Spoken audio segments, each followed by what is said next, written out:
La rôdeuse de la mer et du feu. Chapitre 34. Eridan.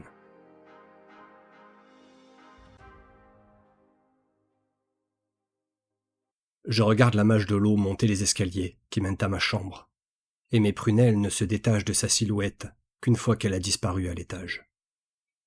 Il y a quelque chose de singulier chez cette Séraphin.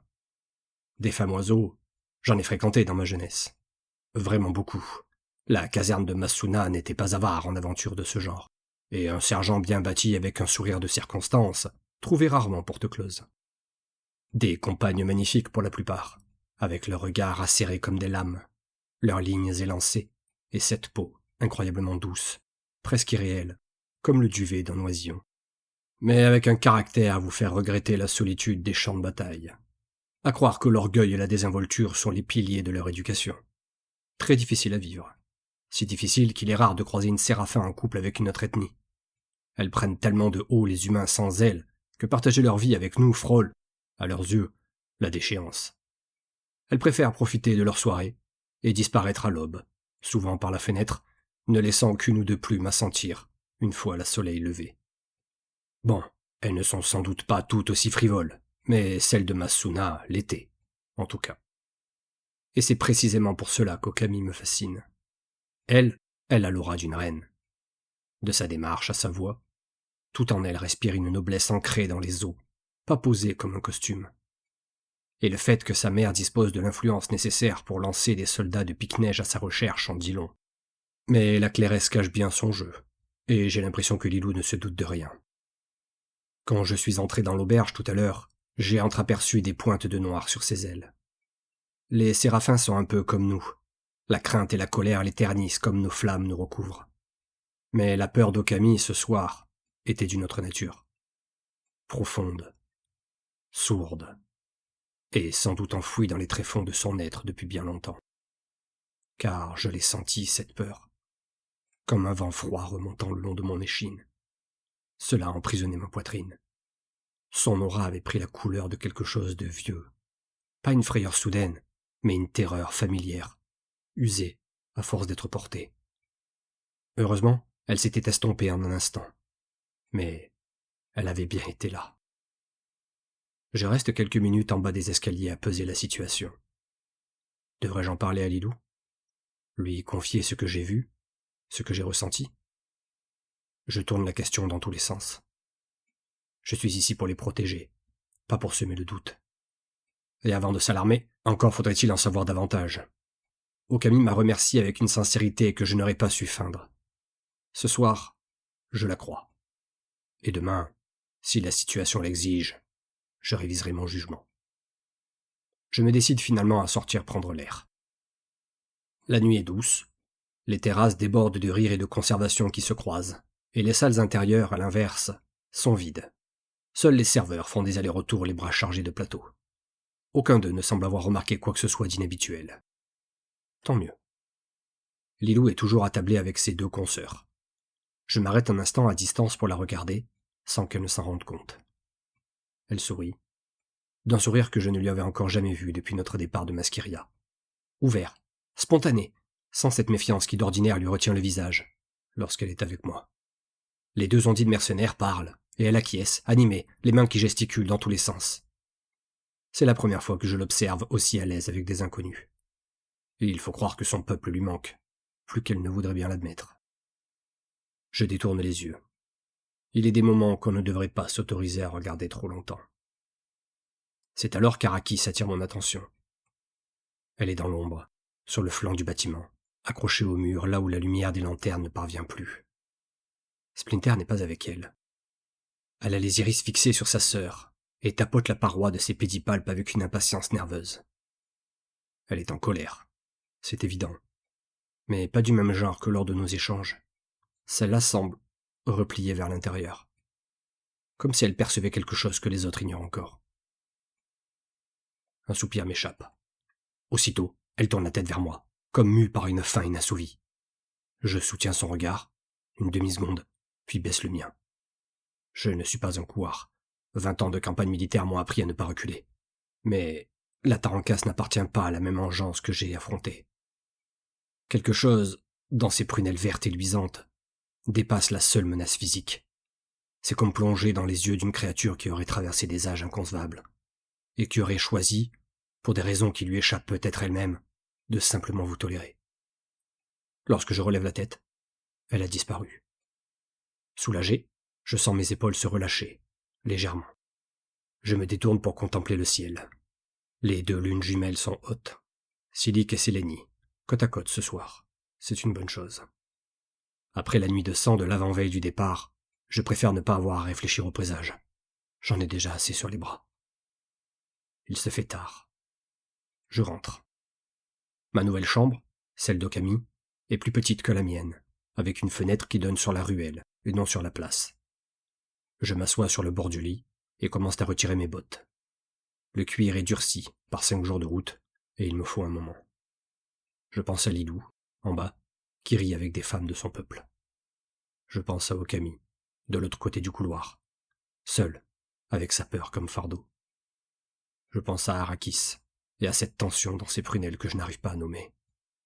Et je pense à demain, à ce qui nous attend au-delà de l'Astorien, dans les profondeurs de la Sapine, puis plus loin encore, dans le bois d'ébène et le fort noir. Je pose mes bottes contre le mur et me déshabille, avant de m'enrouler dans les draps. Je suis venu ici pour une raison. Une seule. Et cette raison n'a pas changé, même si les chemins pour y parvenir se révèlent plus compliqués que prévu. Je ferme les yeux, mais le sommeil met du temps à venir.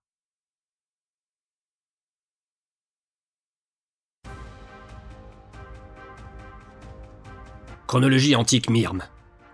Les ères, 3e partie. La 3e ère, l'ère des luttes.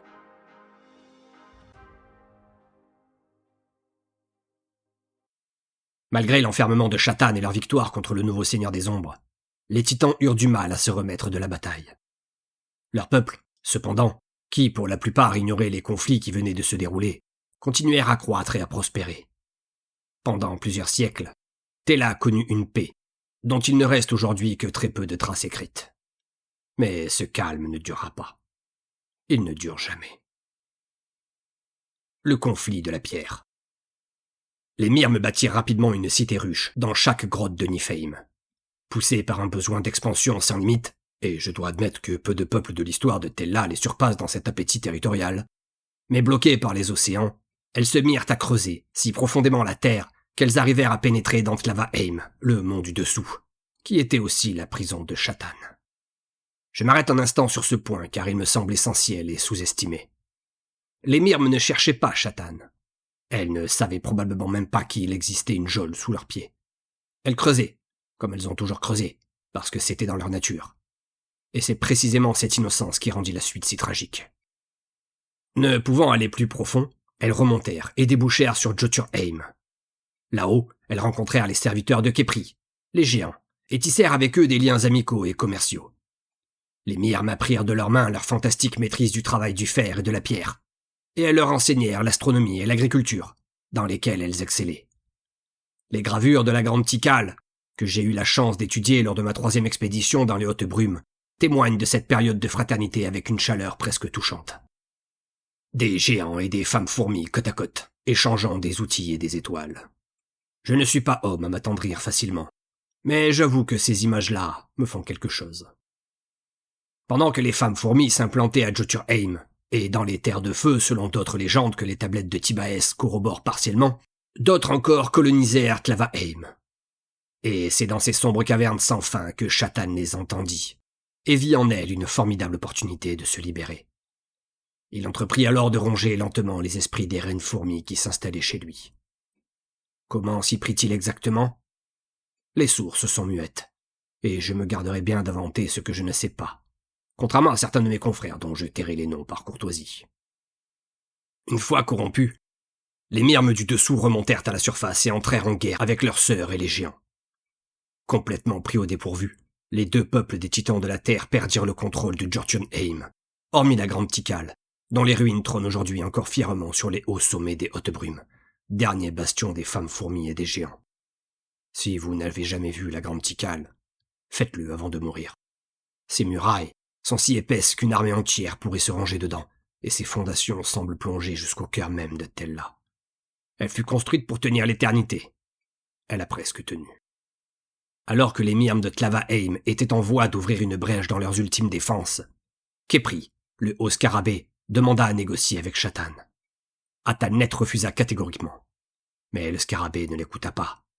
Il descendit dans les entrailles de Tella et s'agenouilla devant le titan noir, implorant sa clémence pour sauver ses enfants. Celui-ci accepta, à condition qu'il lui vende son âme et qu'il le rejoigne dans l'outre-monde. Et Khépri dit oui, pour ses fils. Cette décision mérite qu'on y réfléchisse. Khépri n'était pas un lâche. Il n'était pas un traître non plus, pas au sens où Lousitzal le fut. Il était un père, et il choisit de se sacrifier plutôt que de regarder ses enfants mourir. On peut ne pas approuver. On peut même juger sa capitulation comme la pire erreur de l'histoire de Tella. Mais on ne peut pas, honnêtement, prétendre ne pas comprendre.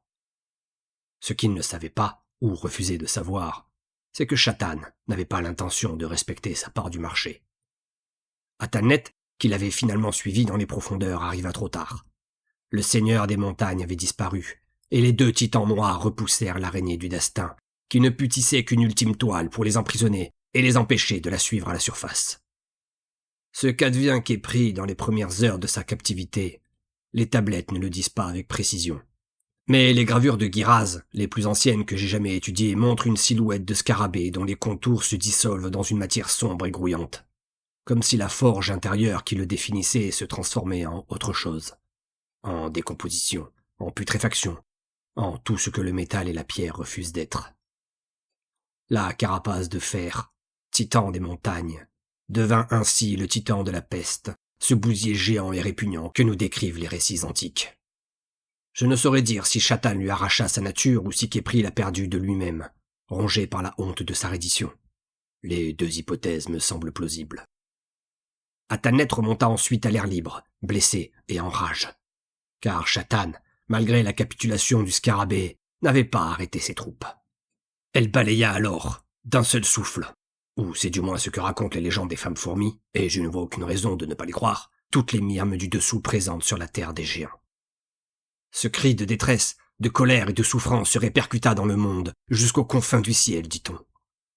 Atalnet ne se pardonna jamais d'avoir dû en arriver là, d'avoir dû détruire ses propres enfants. C'est une blessure que les textes Myrmes évoquent avec une discrétion presque pudique, comme si les filles de la terre elles-mêmes n'avaient pas trouvé les mots pour nommer ce que leur mère avait traversé ce jour-là. Peut-être n'en existait-il pas. Puis, elle condamna l'intégralité des tunnels femmes fourmis qui menaient au monde du dessous et leur interdit de creuser à nouveau dans les entrailles de la terre. Shatan avait gagné un nouvel allié, malgré son enfermement, et Atalnet prit sous son aile les géants survivants. Je conclurai ce chapitre par une remarque que mes confrères trouveront sans doute inutile, mais qui me semble capitale. Le conflit de la pierre n'est pas une histoire de trahison. C'est une histoire de limites. Celle du courage, celle de l'amour, celle de la sagesse. Khépri alla trop loin dans son affection pour les siens. Les Myrmes creusèrent trop profond dans leur curiosité. Atalnet arriva trop tard dans sa prudence.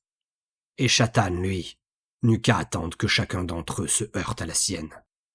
C'est peut-être la leçon la plus sombre que Tella ait jamais eue à enseigner.